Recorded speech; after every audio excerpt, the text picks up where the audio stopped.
Alam mo ba na may taong nabuhay pa ng 83 araw habang nababagsak ang katawan niya sa cellular level?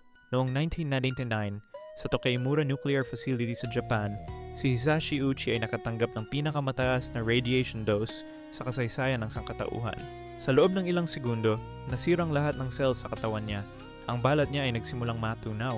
Ang DNA niya ay completely destroyed. Walang paraan para gumaling ang katawan niya, pero hindi siya pinayagang mamatay. Sa loob ng 83 araw, ginawa siyang guinea pig ng mga doktor. Pinilit nilang buhayin siya habang nasisira ang bawat organ sa katawan niya. Pakimatay na lang ako, paulit-ulit niyang pakiusap.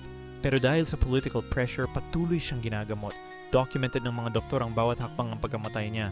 Ang consciousness niya ay intact habang nababagsak ang katawan niya piece by piece. Ang kwento ni Hisashi Uchi ay hindi lang tungkol sa radiation poisoning. Ito ay tungkol sa medical ethics at kung gaano katindi ang pwedeng maging evil ng tao sa kapwa niya.